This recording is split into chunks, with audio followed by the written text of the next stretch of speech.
Hi everyone, today I'm at Sunset Park for our next nature walk. Sunset Park is over 100 acres big and it sits right on the Missouri River.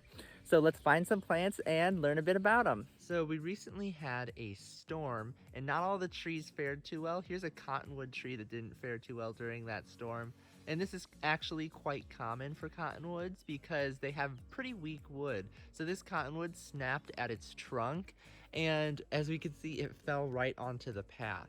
We can actually tell that this is a cottonwood because cottonwoods have these triangular shaped simple leaves, and they also have serrate margins with like these blunt teeth on them and a pointed tip as well. All right, but also this cottonwood is fruiting, so it's got like these green capsules on it that'll burst open and reveal this feathery white pappus inside that carries small brown seeds, which you can't really see that well. But yeah, these seeds are wind dispersed. They're carried by this feathery, cottony material. All right, here we have Horsenettle, which is a native perennial plant, but this plant is mostly considered a weed because it's got these thorns on its stem and on the midrib of its leaves, so that makes it kind of difficult to get rid of. But its flowers are really pretty in my opinion. They're this white star-shaped flower with orange in the middle, but this white can also sometimes be purple.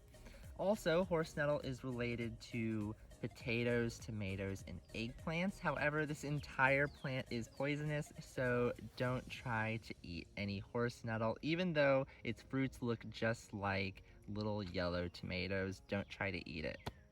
All right, let's go see what else we can find. All right, here we have white sweet clover, which has these long white inflorescences of flowers, which produce a lot of nectar. This species is native to Eurasia and was brought over as a foraging crop for cattle, and it's still kind of used as that today. It has these leaves that are compound. It has 3 leaflets on it, and they're arranged in an alternating pattern. All right. Let's see what else we can find. All right, here we are at the Missouri River at Sunset Park. The view here is just beautiful. However, the vibe is kind of killed because here we have some invasive black locust trees, which is just hideous. Now, here's how you tell that you have a black locust tree. So black locusts have these rounded leaflets on a compound leaf. So this is a whole leaf right here, and then here is a leaflet. All right, so the leaflet is rounded. Now, a telltale sign that you have a black locust is that it has 2 thorns coming out of one node. So here is a node, and then here are 2 thorns coming out of one node. All right, and if we look at another node, let's look at this one on the other side. See, there's 2 thorns coming out of this node, and then there's a leaf coming out of the node. All right, so here we have black locust, and that's how you would tell that you have black locust.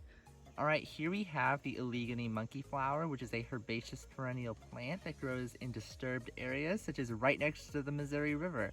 Now, a thing about this species is that supposedly you're supposed to be able to like squish the flower and then it looks like a monkey's face. And I don't think I'm squishing it right because I don't see a monkey face. So maybe if you could comment below me if you know, if you see a monkey face, please let me know so that I can do this correctly. So yeah, let's see what else we can find. All right, here's a bunch of American Germander that I found. An American Germander has these beautiful purplish pink inflorescences, and something about American Germander that makes it distinguishable from any other mint is that it lacks a top lip, so you can see those sexual organs right there sticking out, and they're not covered up by a top lip. All right, so that's how you can tell that this is American Germander and not some other mint. All right. Here we have smooth sumac, which is a dense thicket-forming shrub, which you can see is pretty true. This is all smooth sumac right here, but there are some babies right down there. So smooth sumac forms these large flower inflorescences right here, and the insects just love them. There's a whole bunch of insects up there, like bees and flies, that are just fighting over these flowers. Now, when these flowers mature after they've been pollinated, they form large red edible berries, so you want to look out for those once they're ready. All right, here we have a musk thistle, which is a pretty invasive species. Now you can tell that it's a musk thistle just by the way it is.